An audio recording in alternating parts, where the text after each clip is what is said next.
Hello and welcome to Comic Book Action Theater. My name is Rick Crabb, your host. Before we get this episode started, I want to mention a few things. First of all, everyone who is watching, hopefully you're healthy and safe during these uncertain times. YouTube says we can't call what the uncertain times are. We can't mention what it is or even the popular name of what it is. Some issue with monetizing, that kind of thing.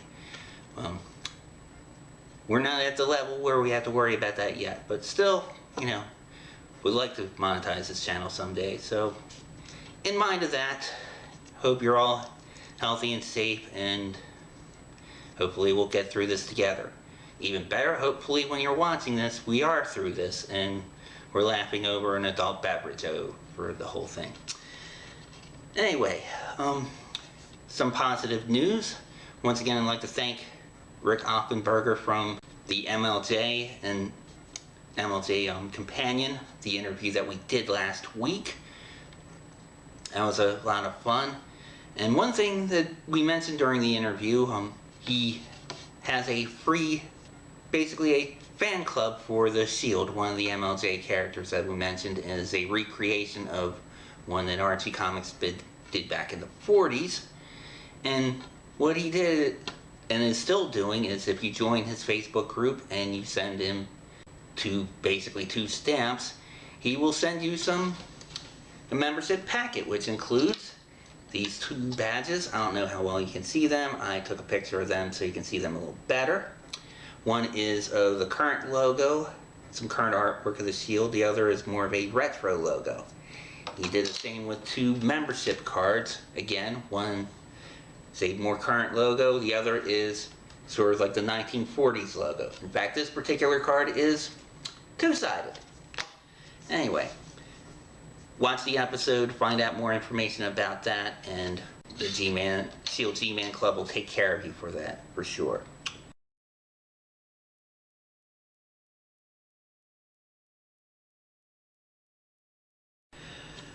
Now, what this episode is about. Originally, because of these uncertain times, I was thinking of doing something a little more dystopian, a little science fiction related. I know there's a lot of uncertainty, a lot of fear. Hopefully, again, we can get through this. A lot of the material I got was from the 70s, from Power Records, like the mid-70s to the early 80s. That time, from the late 60s to the early 80s, a lot of good dystopian science fiction. I was thinking originally some stuff I liked as a child, such as Space 1999. While the moon breaking away from the Earth's orbit can be dystopian, it was actually the beginning of that whole series, so I chose not to use that. Then I thought maybe the Planet of the Apes, but a lot of the dystopian elements of that are basically a spoiler alert for the end of the very first Planet of the Apes film if you haven't seen it or read the Power Records comic book. So I'm not going to spoil that for you. Then I was going online looking for different things, and I came across War of the Worlds. And I thought, well, I have a copy of the Orson Welles War of the Worlds from the CBS Mercury Theater back in 1938. And it's amazing how a lot of that radio play is very similar to a lot of the hype and panic that people experience from the media today. There are a lot of similarities. I was thinking of playing that, but YouTube has that broadcast, like, I don't know, 300 different places on YouTube and on other places online. So I wanted to present something a little different than that. Oddly enough, I have copies of almost all the CBS Mercury Theater episodes that Mr. Wells did back then. Did a lot of adaptations of books. He did one of Dracula. He even mentioned it in an interview.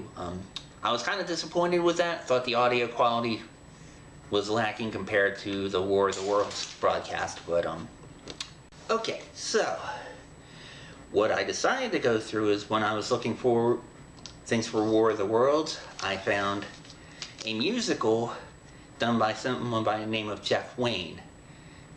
That was done in the 70s, and then I found a concert for it that was done about 5 years ago. It was really good. I would definitely recommend watching that on YouTube. I will not be featuring that on this episode, though.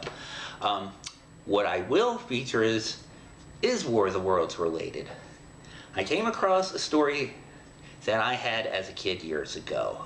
It was put out by a company called Audisee, where they did adaptations of War of the Worlds and 5 other stories. They also did The Time Machine, A Voyage to the Center of the Earth, and then 3 other stories by an author by the name of Raymond F. Jones. One called The Lost Ones, one called The Star Prince, and the other called The Rebels of Emperia. Now, 2 of those stories I will feature on this episode. I will definitely feature The War of the Worlds, and I will feature The Rebels of Emperia.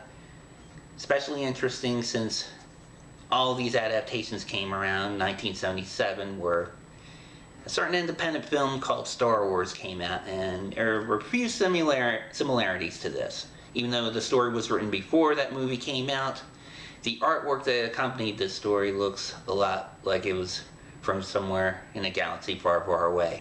So anyway, the company I'm going to talk about is Audisee, who made these books. Basically what they did was similar to the Power Records. They had audio dramas with an illustrated booklet with it, but a few differences. For one thing, the booklet itself, unlike Power Records, was not a read word for word comic book. It was more of a storybook with a sentence per page with these absolutely beautiful artwork inside of them. You'll see what I mean when I show these 2 episodes. The company that produced Audisee was called Bonneville Productions. They were based out of Salt Lake City. They were owned by the Church of Jesus Christ of Latter-day Saints, otherwise known as the Mormon Church. They released these stories, and it was for their for-profit division called the Deseret Management Corporation. I think they went on later on to do audiobooks and that kind of thing. So anyway, they released these 6 stories, and they had some interesting cast members. They had some actors you may know from other movies. They had an actor named Ken Sansom. He was the voice of Hound in the Transformers TV series. They had an actor named Gene Peck, who did the animated Book of Mormon, oddly enough. Some of you horror fans might recognize this name. A lady by the name of Nancy Borganick. I hope I pronounced her name correctly. Anyway, she played Miss Randall in the movie Silent Night, Deadly Night. Then you had other actors and actresses as well with that. Now, the producer of this series was a guy by the name of Larry Tamblyn. He was the lead vocalist and keyboardist of a proto-punk garage band called the Standells. And it sounds like wouldn't surprise me because the background music in these stories are very keyboard heavy and very electronic sounding sound effects, so he probably sampled all of that. And in fact, in his adaptation of Voyage to the Center of the Earth and Time Machine, he has the voice of his brother, Russ Tamblyn, who is the star of Robert Wise's The Haunting and David Lynch's Twin Peaks, to name only 2 of his roles. So, anyway, we are going to play the first of 2 stories from Audisee right now. This will be the adaptation of War of the Worlds. And you're listening to this and watching this on Comic Book Action Theater. Audisee presents The War of the Worlds.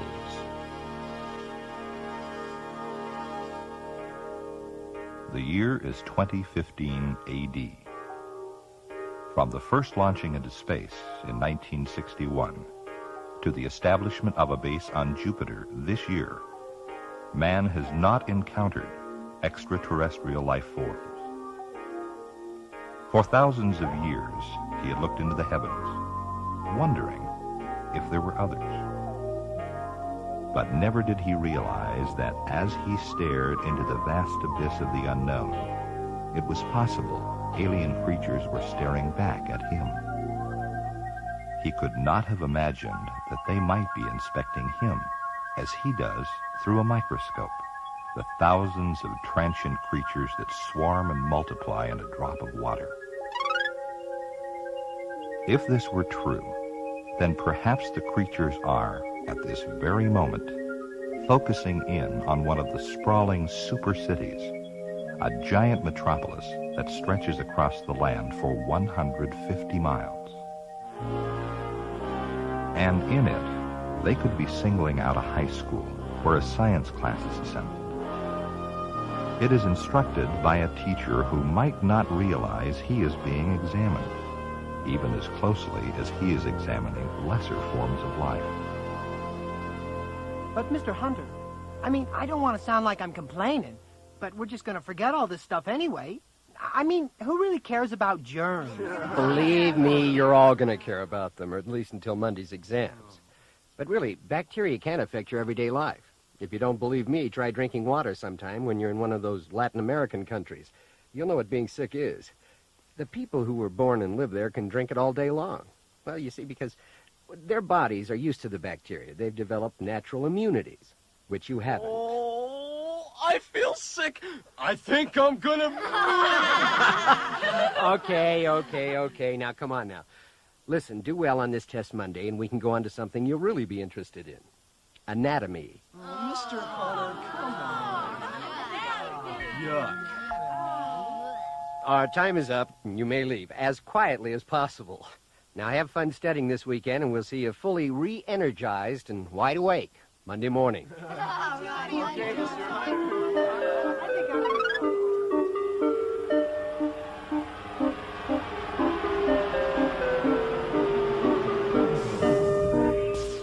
Pardon me, I couldn't help but notice you were having problems with your gyro. Is there anything I... No, it can't be. Tori Randall. Mace, is that really you? I've got to be dreaming. Well, let me see. It's been, what, 10 years since I last saw you? I always had the darndest time explaining to the rest of the kids in the class that you weren't the teacher's pet, just because you live next door. Well, they had every right. I used to tell my friends that I admired you more than any other person in the world. Besides my dad, of course. Well, how is he, anyway? I never heard a word from him or you after you moved away. Oh, I guess no one ever told you. He died shortly after we moved to Maine. Well, I'm sorry to hear that. So you were left to fend for yourself. What have you been doing all this time? You're going to kill me, but I followed in your footsteps. Oh, no. Well, I received my degree in education last year. I'll be darned. I'll be substituting out here in the North Central sector for a while. As a matter of fact, I was looking for a place to live when my gyro stopped running. It's getting old. Well, I'll tell you what. My place, if you remember, is just down the road the next quadrant. We can call for a service unit from there. Are you sure? I mean, I could just wait here for a while. Now, climb in and stop wasting well, time. all right, but only until I get my gyro fixed. Agreed? Agreed. Now get in. Here, let me help you.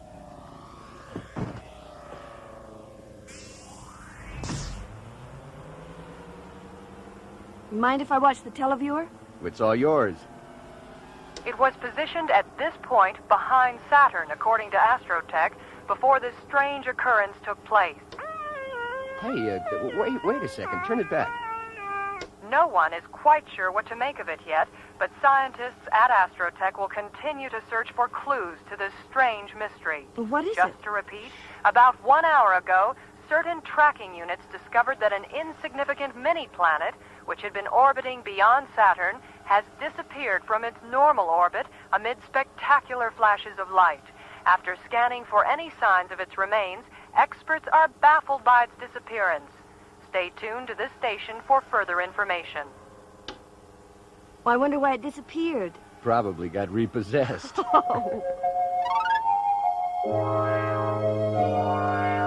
Tori, meet Millie, my mechanical wife. Hi. She does the cooking, the housework, and picks up after me, but she's terrible at rubbing backs. Well, Millie, I guess we're in the same boat. I'm not much good at that either. I don't believe a word of it.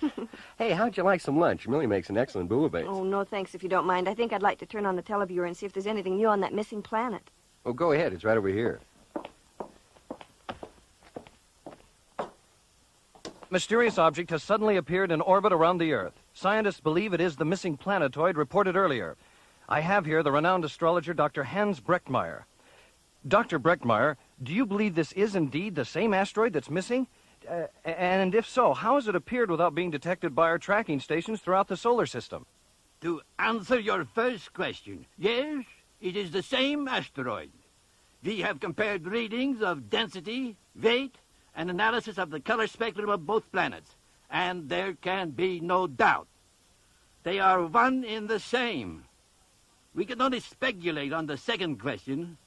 The planet must have taken a leap through hyperspace which would have enabled it... Ladies and gentlemen, we've just received word that projectiles are being launched from the small planet toward Earth. Computer analysis shows they're hostile. To add to the seriousness of the situation, I'm told that the bulk of our Starfleet is scattered at bases throughout the solar system. It may take weeks for them to reach us. Our very lives are going to depend on a small fleet of reserves. It's hard to believe this is really happening, but we are under attack. At this moment, our ships are racing to intercept the projectiles. We have a camera ship in the Charlie Alpha wing among the Starfleet. We should be receiving a picture at any moment.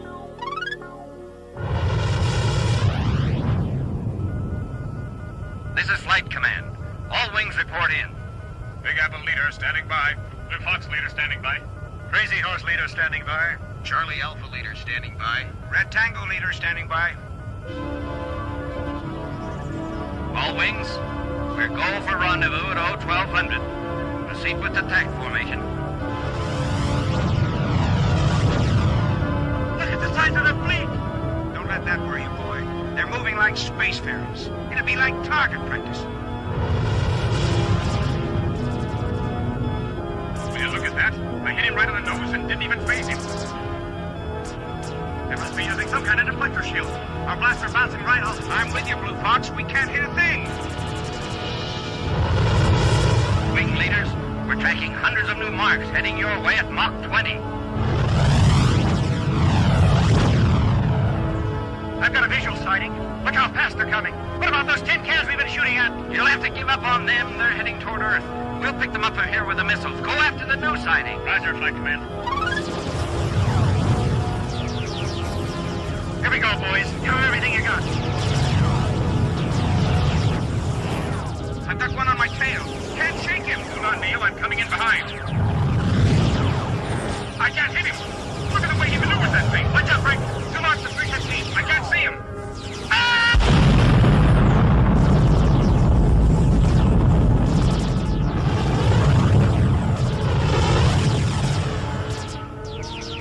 We can't hold them. Two squadrons gone up. It's a big problem. Port engine it.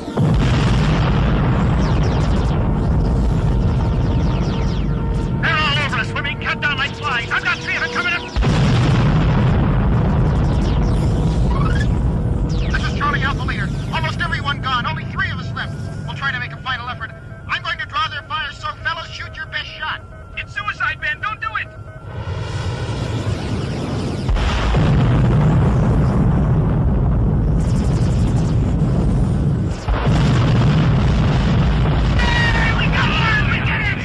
Now they're coming after us. We gave them a go of it. We really did.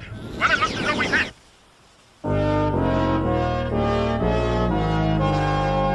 We've lost all contact now with the Starfleet.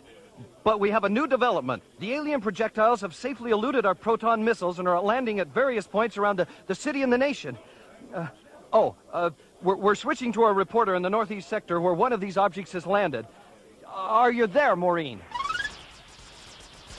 Yes, Merrill, this is Maureen Kerr at the scene, which up until now has been a one-sided battle. Here sits this huge hulk, while the 3rd Infantry Unit is bombarding it with their lasers. No heavier weapons are being used because this is a populated area. Fortunately, there were no injuries when the craft landed. Just a minute. All right, you ready to go? There's something coming out of the top. It looks like some sort of mechanical snake peering over the rim.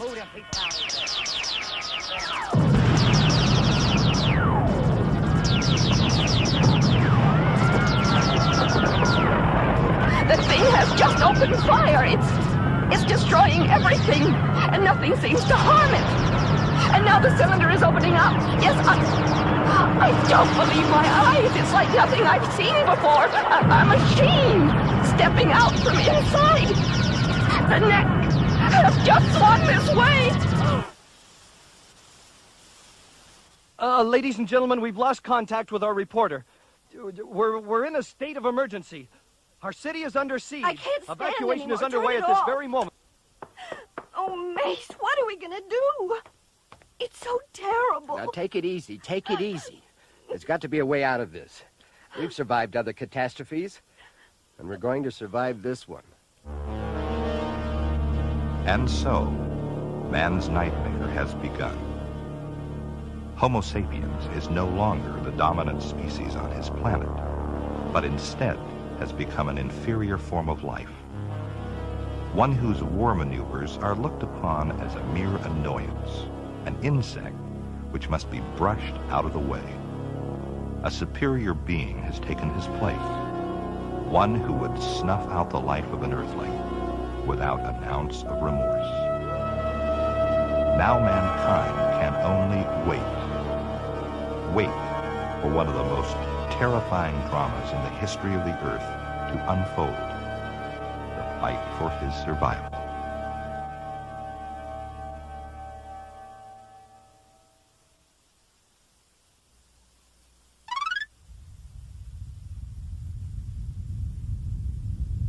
Mace, what's that noise? I don't know. It could be any...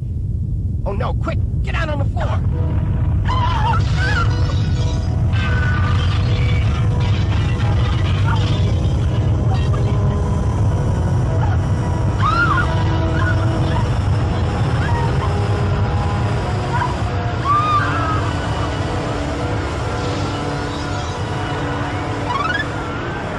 What happened? Stay down. It's one of their ships. It's opening up, and the machine is stepping out.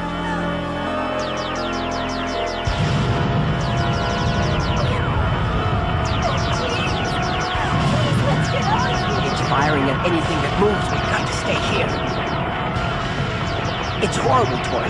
Now the creature's picked up two men. They're screaming, trying to get loose. It's no use. They're being dropped down a hatch inside the thing.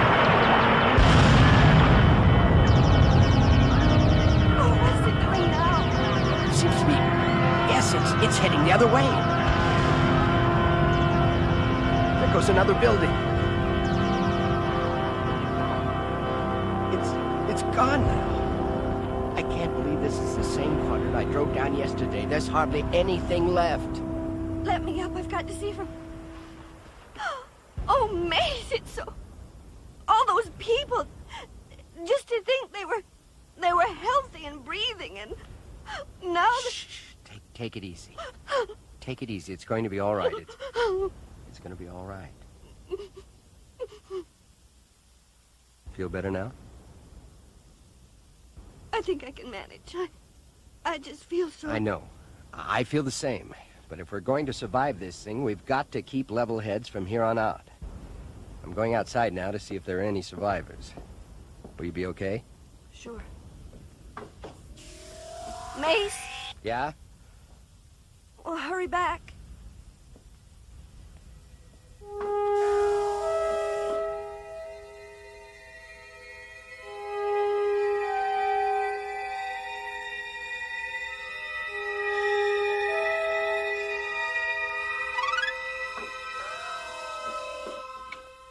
I stayed until the ambulance units arrived.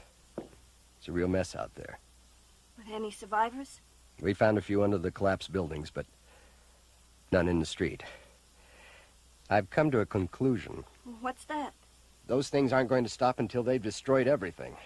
We were lucky to have been overlooked. We've got no choice but to get out of the city. But how? If we go into the streets, either the machines will get us or we'll be trampled by all the others who have the same idea. There's another way, and I don't believe anyone has thought about it. Another way? Well, come here and I'll show you. This is a map of our entire region. The mountainous area over here is where we're going. As you can see, it's almost due east from our position. Yeah, but how... Just a minute. Now, I'm coming to that. A number of years ago, I worked for the Postal Service as a shipment router. I know almost every freight tube passageway from here to Central Asia. Oh, that's fine if you want to ship a package, but I still don't understand. We are going to ship ourselves. Is that possible? Well, it's not going to be a very comfortable ride, but it'll get us there. I'll have Millie study the diagram and program our route for us. Do you think it'll really work, Mace? Well, we're sure going to give it a try. Now, get some sleep. You can have my room. I'll camp out here on the sofa. We'll get an early start in the morning.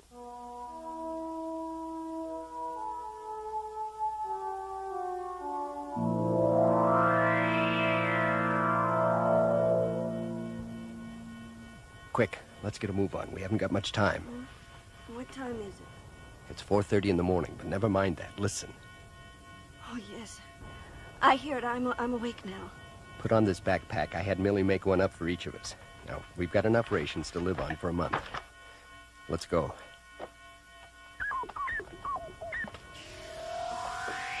Well, isn't Millie coming? No, she'll be better off here. She'd have a terrible time trying to climb that rough terrain. So long, Millie.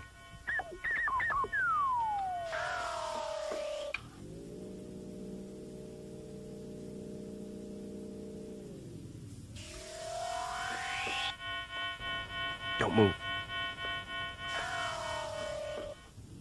I don't think it saw us.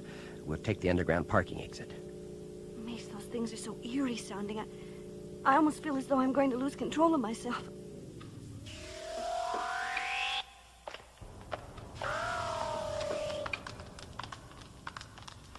You better maintain your sanity now. You may need every ounce of it for our trip.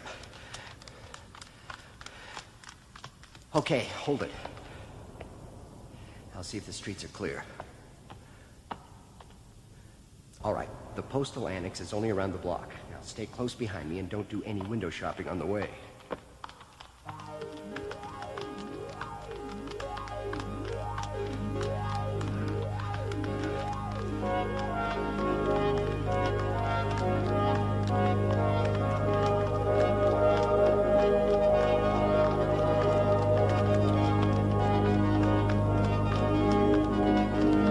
Down this way.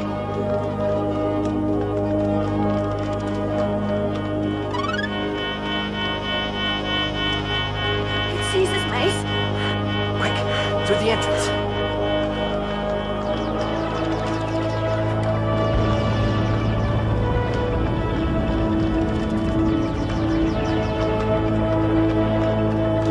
The tubes are just down this walkway. It's destroying the building, Mace. Look, there the tubes are, and I can see a transport inside the lower one.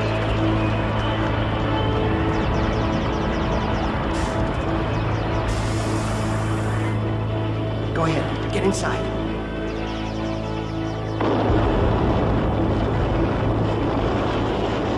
Hurry, Mace.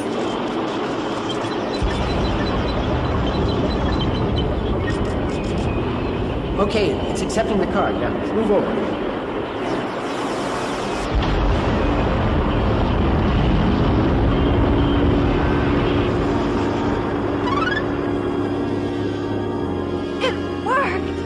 We did it! Well, we're on our way, but we aren't in the clear yet. Not until we reach the mountains.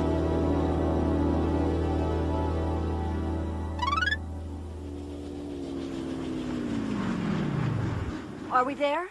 No, we're at Annex 131A, about 15 miles shy of our destination. Well, why have we stopped then? Don't know. Better get out and see. Let me get a readout here.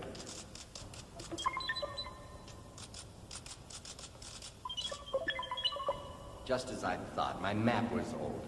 There were some new routes added to the system, so it brought us to one of the new junctions and kicked out. What's wrong? Oh, it's a man's body. Oh, it's horrible, Mace.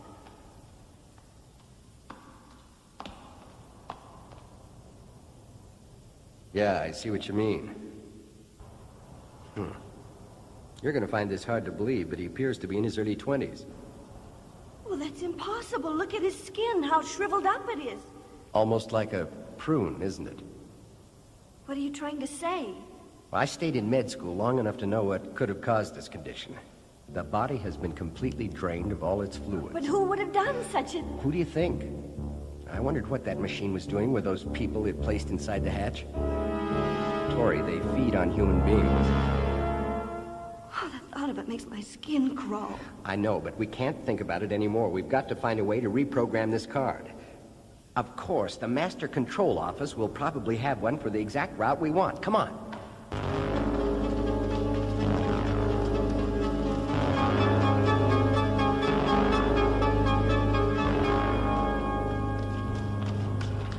Here it is. Now, you stay in front of the door and keep guard. Don't leave me here by myself. You know as well as I do that if both of us went in and one of those machines came strolling up the street, we'd be trapped for sure.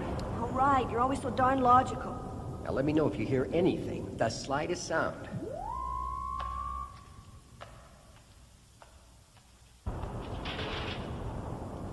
Have you found it yet? I think I hear something. No, not yet. And it's probably your imagination. Oh, please hurry, Mace. I don't like being out here by myself. You found it. Good, let's get...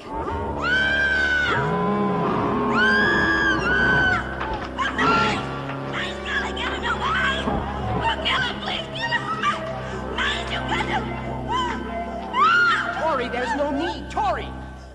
Tori, it's dead already. I don't understand. It just fell on the floor.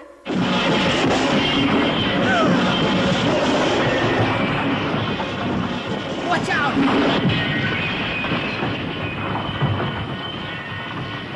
We're cut off. We can't escape.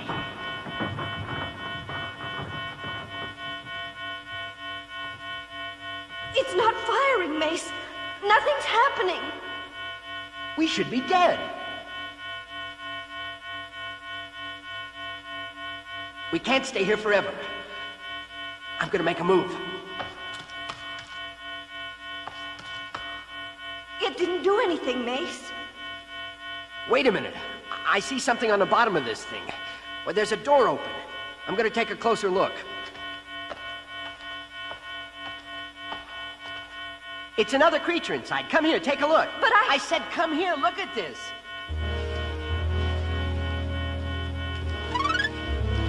It's dead. Just like the other one. Wait a minute, listen. What? There's no more explosions. They've stopped their destruction. They're all dying. The answer must have been here, right in front of our eyes, all this time. I don't understand. They were killed by disease. Their bodies had no immunities to our bacteria. We've been set loose by the very thing that's plagued mankind since the beginning of time. We're free, Tori. We're free! The freedom of man. Will he make better use of it now than he has in the past? Only time will tell.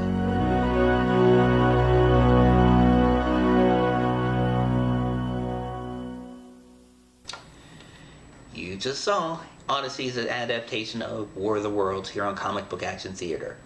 The second story we're going to play will be the Rebels of Emperia. This story, like I said, borrowed a lot from Star Wars in the artwork, and it was basically adapted to be very similar to that. But it was a really good story. A lot of the stories here were interesting. The ones based on the classic novels took some liberties, as you probably saw with War of the Worlds, a lot different from the book, borrowed more so from the Orson Welles story, I thought. Time Machine was a little closer to the original material. The Voyage to the Center of the Earth was a lot different. I mean, I don't remember any flying saucers landing in Central Park in that edition, but, you know. And the other novels, such as The Star Prince, thing about that, it was an interesting story, but basically it touched on a subject and used some language that was acceptable in the 70s, but wouldn't be now. Basically, the main character was referred to as a retard. Say for that what you will. I mean, a lot of people are sensitive to that. I mean, for those of you who have family members or friends or other loved ones that have such disabilities, that kind of thing, you know, thought that story would be insensitive to those people. So anyway, we will go on with the Rebels of Emperia here on Comic Book Action Theater. Audisee presents The Rebels of Emperia. Somewhere within the boundless realm of our universe, there is a galaxy known as Nelefion. Its circumference is so great, it measures 50 parsecs, or 960 trillion miles. At one time, Nelefion was ruled by a governing body known as Galacracy. But it began to decay, and over a period of 5 solar centuries, Galacracy was no more. Today, in its place, are myriads of splinter governments scattered throughout the galaxy. Unfortunately, they are growing further and further apart. Such is the case of Solar System LX 17210, which is on the brink of war.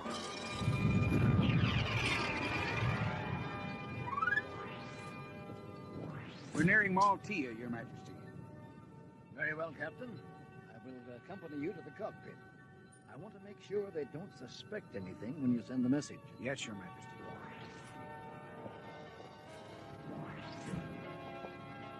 Do you really feel this masquerade is necessary, Father? Of course I do.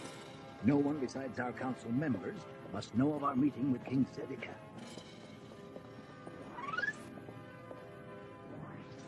We're on course, Captain. We're within communication range. Please stand to the side, Your Majesty and Your Highness. We don't want to take any unnecessary chances. This is cargo ship Centaur, origination Emperia, LR 183020 sector, requesting landing instructions. This is Maltia, Astroport 313. State your business, nature of cargo and passengers. Sacred religious articles from the Order of One.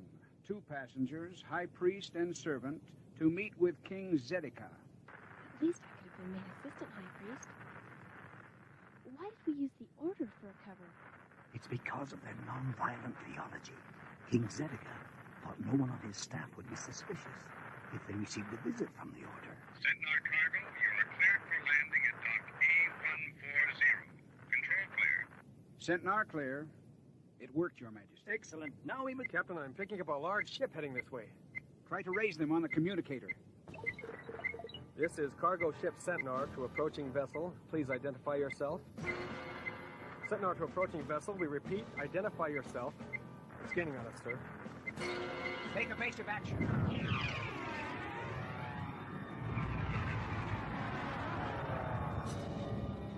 We're slowing down. It must be using a tractor beam. We're being pulled back. Lock in secondaries.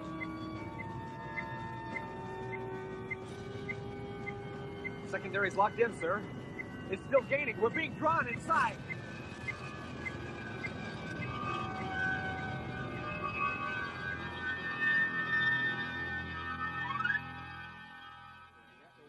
Council members, may I have your attention? As chairman of the Royal Council, I feel it is my duty to inform you that we have learned that Emperor Creo and his daughter were on a secret mission to Maltia when last heard from. Why we were not informed, I'll never know. But we must take action at once. If the Emperor and the Princess have been taken prisoner, we must demand their release. Then, if the Maltianese do not comply, we can only come to one inescapable conclusion. They want war. War! All right. But, Chairman Nolan, what proof do we have that the Maltianese had anything to do with their disappearance? What? There's obviously... King Zedekiah was more than anxious to meet with the Emperor to discuss peace after the Arcwave experiment. Well, it could have been a ploy to get the Emperor to his planet. Besides, we know very little about the functions of this Arcwave. And we've been told absolutely nothing of how it works. Why, we don't even know who invented it. Royal Councilman Peyton, we are all aware of your pacifist views on war, so spare us any more of your zelly-flowered sniveling. No, we don't need any more of that. No! Gentlemen, these Maltianese criminals have taken our Emperor and his daughter. Now, if we do not answer this act of treachery, we'll be inviting them to attack our planet next. That's right. That's what we do. I propose we send an ultimatum to Maltia. We demand that they return the Emperor and his daughter by 1300 solar hours. If our demand is not met, we launch a full-scale attack against Maltia. All in favor, signify by touching the affirmative buttons. Those opposed, the negative buttons.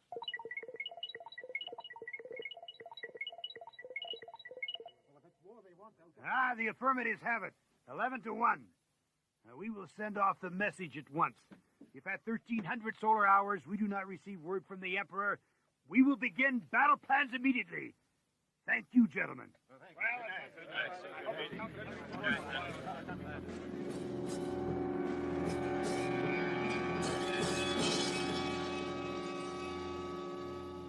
Yes? Louina? It's me, Raul Payton. Oh, yes, Raul. I didn't recognize you on the monitor. Please, come in. How are you? It's been a while since I've seen you. Yes, I believe it was the last council meeting the Emperor called before he... Why are you looking that way? Well, how long have we known each other? 1.5 years? I think it's been closer to 2. Yes, I guess you're right. I'm sorry. I'm not a very good host. Would you like to sit down? Thank you. It's just that the Emperor used to talk of nothing but war, and ever since you took office, things have changed. Before his disappearance, he was speaking of a reunification of this solar system using the arc wave. So what are you getting at? I believe I know who's responsible for his disappearance. Who? Vesnolith. Strange you should say that. I've got the same suspicions, but probably for totally different reasons. Tell me what you know, and I'll fill you in on what I've learned. All right, I'll try. You see, being the Emperor's secretary, I'm aware of any high-level interdepartment probes initiated by the Emperor. Uh-huh. Well, 3 days ago, I know Emperor Creo was going to call for an investigation into some recent trips taken by Nolif. The Emperor had a special investigative unit, which he'd called together shortly before he left on his mission. They were to report directly to him on their findings. Now listen to this part. The following day, Vorn Crinan, one of the 2 investigators, was discovered murdered in his living module above the Teltex dome, and Mora Drolik, the other one, disappeared without a trace. By that time, the Emperor was already on his way to Maltia. Wait a minute. Wasn't Mora one of Ronus Prong's converts to the Order of One? Yes, that crazy old man. I don't understand why anyone would listen to him. Maybe he's not as crazy as you think. What do you mean? Just a theory. We'll talk about it later. Did you ever find out where Nolif went on his trips? That's what Crinan and Drolig were supposed to uncover. If you ask me, I think Nolif was making a deal with Maltia to kidnap the Emperor. No, I must apologize again. I forgot to tell you my brother is staying with me. Raul Payton, meet Nars Melder. Nars, how much did you overhear? It's all right, Raul. He knows everything. Since he's living here now, I couldn't keep it from him. He can be trusted. Well, all right, if you're sure. Nars just graduated from the academy. He'll be here until he receives his orders for duty. So you're looking to see some combat, huh? Yeah, and the way things are going with Maltia, it won't be long. What would you say if I told you that I believe it isn't Maltia who's giving us the problems? I'd say you'd blown your circuits. It's just a hunch of mine, but I think there's a way we can find out if it's true or not. How's that? I'm going to sneak aboard Vesnolif's ship tonight and check the navicomputer. Mind if I join you? Well, as a matter of fact, I could use some help. Just a minute, you two. You're not leaving without me. Okay. You're probably in greater danger staying here by yourself. Let's go. We're wasting time.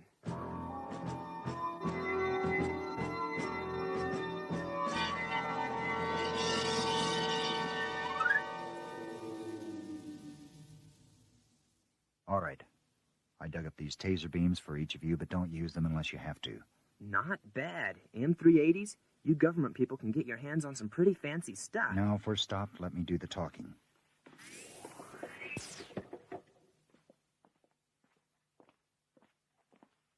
An android. What'll we do? Just shut up and don't make any sudden moves.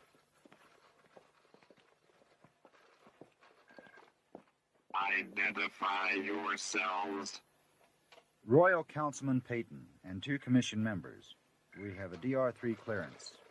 I will examine papers. DR3 is cleared for entry.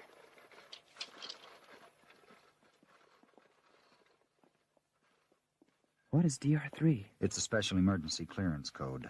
I hope they don't run that through Synat.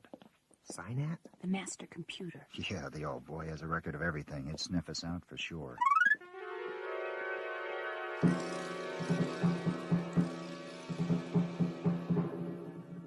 So Nolif went to Emperia. My suspicions are confirmed. Emperia? The religious center of the galaxy? That makes no sense at all. On the contrary, it makes a great deal of sense. I'm picking up life forms approaching the ship. Through the cargo hatch, it's our only chance.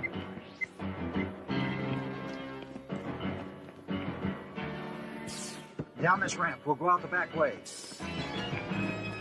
Stop! Where you are!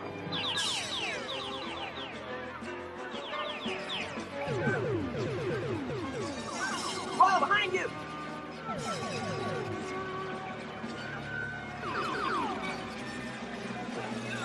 We're outflanked, back into the ship.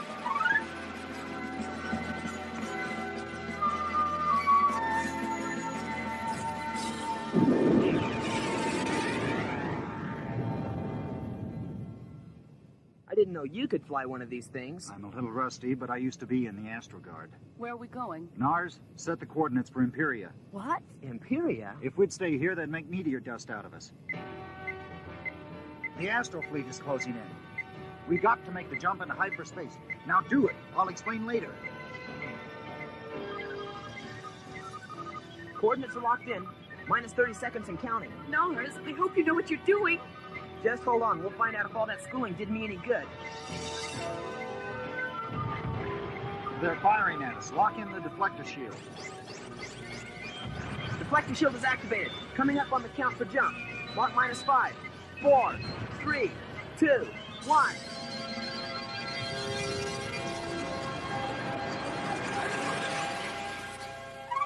We made it. Welcome to hyperspace. I take back every nasty word I've ever said to you. Now, Captain, you can tell us why we're going to Emperia. Okay. I did some research earlier today, which I didn't want to tell you about until I checked out Nolof's ship. First, let me ask you, do you know what the largest organization is in the galaxy? I feel like I'm back in school. The Galactic Bank? Not quite. Luina, who do you think was the main contributor to Vez Nolof's political campaign last year? I guess I never bothered to check Signet to find out. Well, I did. It's the very same organization that has its secret agents scattered throughout Nelefion. And with a perfect cover. They pose as harmless missionaries. We've even welcomed one with open arms in our own world. You mean to tell me... That's right. Rona's Prung. Now do you see? It's incredible. So old Prung put one over on us. You can give the credit to his mother planet, Emperia, and her satellites for devising the scheme. Oh, they fooled a lot more planets than Almiron. It's a simple plan. They cause the planets to war with one another. Then when all the forces are weakened, they step in and take control of our entire solar system. It's the Order of One who has kidnapped the Emperor, not Mautia. You mean because of the Arcwave? That's right. It's the one thing that stands in their way. We've got to try to rescue him. It's the only chance we have to avert war.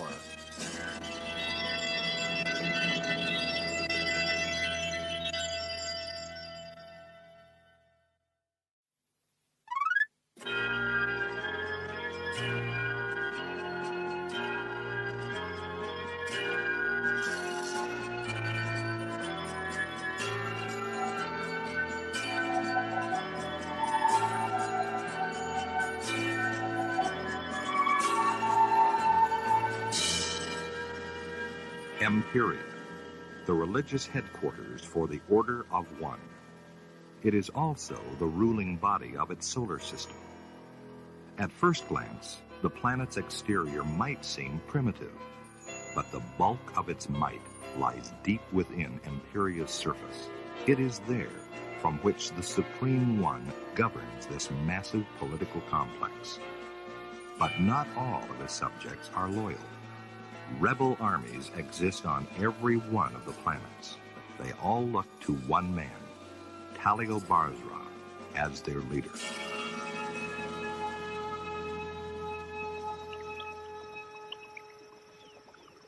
Your Majesty, we've obtained a chart. It seems like it may be important. Thank you, Tavion. Here, let me take a look. Yes, this is it. Look here. These are the old transport tunnels into Terminus. I've remembered them since I was a child, and now we have a map of the entire underground system. Underground system? Yes. Every one of the tunnels has been sealed off and camouflaged, but now we have their locations. We'll open them, and when the time is right, we'll attack Terminus. Then you'll regain the throne. I've been thinking of nothing else since the day I was kidnapped and left out here to die. Fortunately, your people found me and took care of me. It was quite a shock to all of us when we finally learned you were the king and queen's son. But by that time, they had both been assassinated, and the Order was in control of the government. You know, Davion, when I lived in the palace, the Order was an ambitious but peaceful philosophy. That is, until Baron Zeth Vedek became chief advisor to the Supreme One. All these years I've suffered knowing that wretched creature was responsible for my kidnapping and the assassination. But I've been powerless to do anything. Yes, Your Majesty. And now, your day of retribution is at hand. We'll not waste this opportunity. It will be a coordinated attack on all of the Order bases.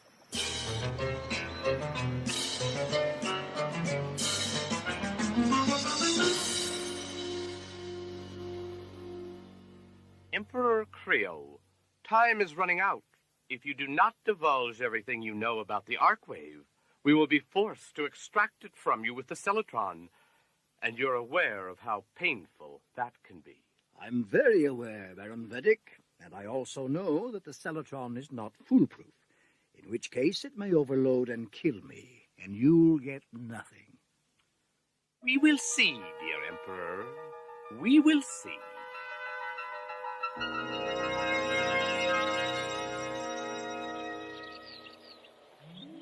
They'll be sending me off to the crazy world if I ever have to do any more navigation like that again. Computer or no computer. It's like trying to land on an asteroid blindfolded. I hate to admit it, but you did a good job. We stayed in hyperspace right up to the last microsecond. Any longer and our atoms would have been part of the soil, but we had to do it to avoid detection. What was that? Probably the ship still settling.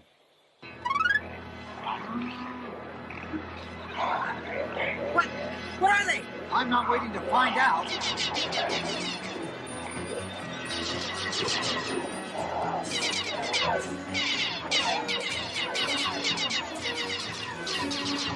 Luina, look out!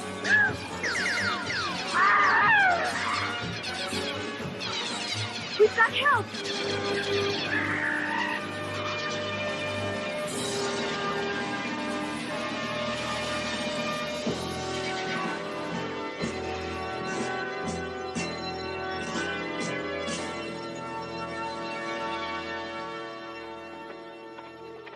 You shoot well.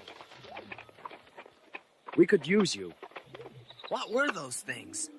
Grucids. They'll attack anything that invades their swamp. They're not the prettiest looking creatures, but I'm really curious about you. I get the feeling you're not members of the Order. And we could tell right away you weren't either. No member of the Order would dare expose his face to anyone. We're Nomians. We live here on the outer world. We're dedicated to one thing only: the destruction of the Order. Well, you've just gained 3 more converts. We're from the planet Almiron. We think they've kidnapped our Emperor and... Emperor Creo and Princess Nola? Then they are here. Yes. Our spies tell us they're being interrogated at Terminus by Baron Zeth Vedek. We've got to get them out. Will you help us? Your arrival was timed well. Come with us to meet our king. I think you'll be pleased with what we're planning. But we didn't bring any extra Trolliads, so some of us will have to ride double. All right, we'll go, but not for very long. Every minute we waste brings our planet that much closer to war.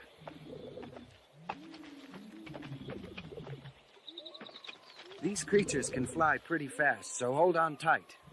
Let's go.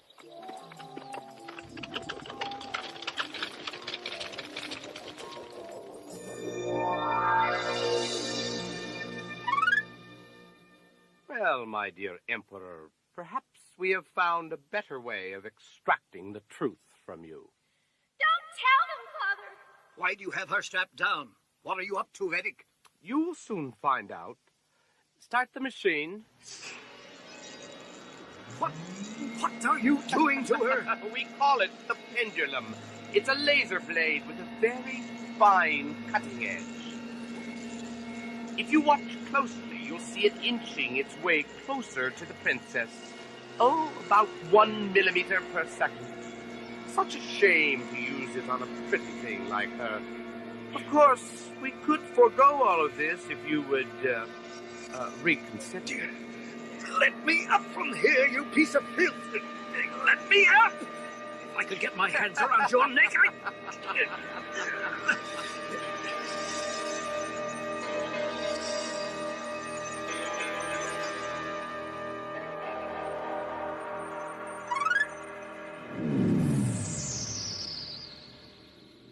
I feel ridiculous in these clothes. They're fine. We'll blend right in with the people. I just hope no one checks our identification codes.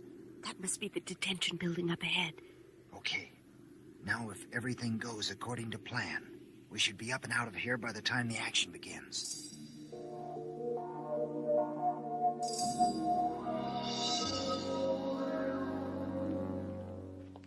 You there, 3128. Who's he talking to? Stop, right where you are. Your code is not cleared for entry here. Well, you see, I really have another code which is very secret. It's right here under my robe.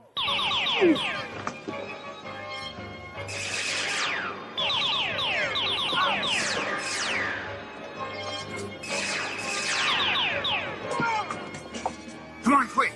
The elevator tube is right up here.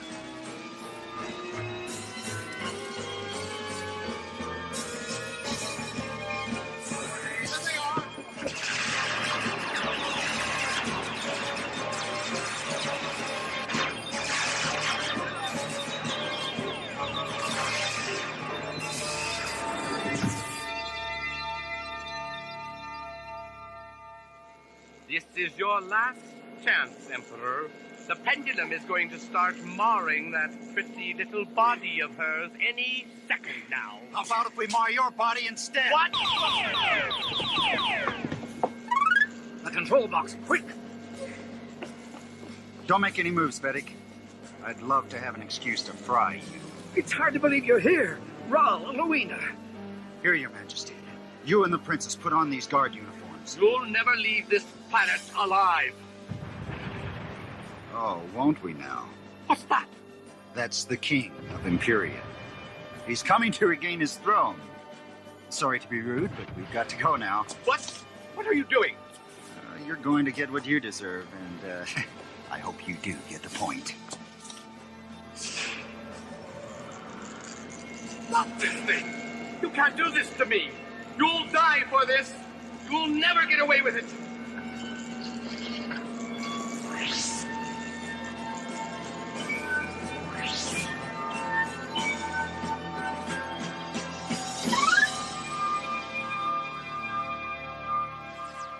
Your Majesty, we have all but won the battle.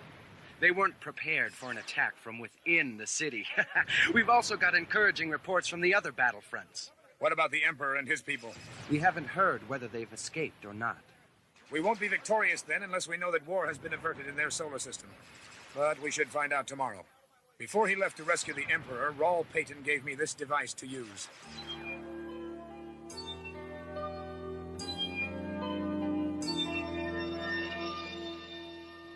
Chairman Nolith, we'll be getting a picture of our fleet approaching Maltia momentarily.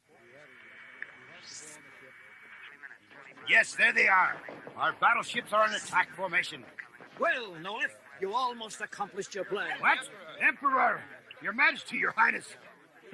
Well, I'm surprised to see you. Where have you been? You know stars well where we've been because you helped put us there. See him! Now take him to the same cell Ronus Prung is in. They deserve each other. Your Majesty, our ships are closing in on Maltia.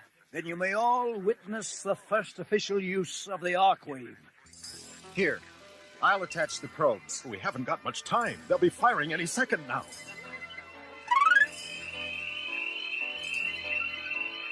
King Seneca, are you ready? Yes, I am part of Ark. And King Barza? Yes, Emperor, I'm with you. Look, the ships! Man, we're slowing down. You're what? Repeat. I said we're slowing down, all of us. That's impossible. It's just as he said, we're all stopping. And now we're being pulled back into space. It just can't be. Are you tracking anything behind us? Negative. Lock in full power. It is locked in. We're going back into space.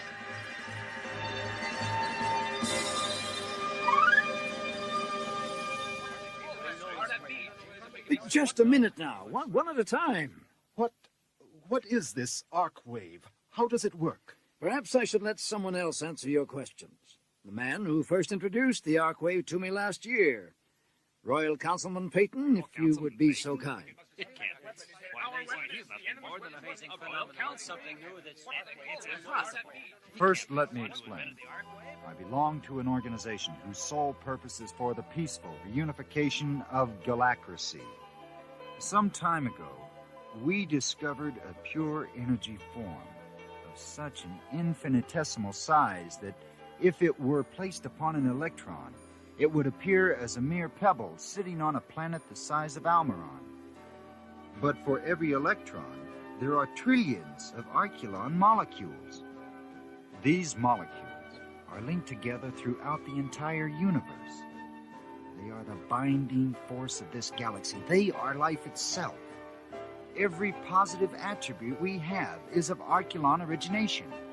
And now, we've found a way to tap this pure energy, to use it in a constructive manner.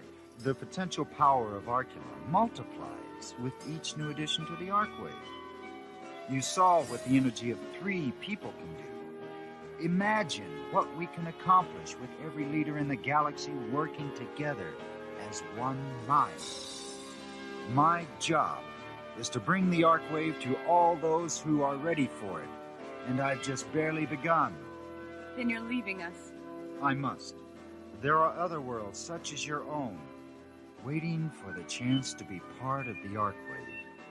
I could never in a million years visit all of them, but at least I've made a start. It's a new beginning for Almiron, and I hope a new beginning for our galaxy.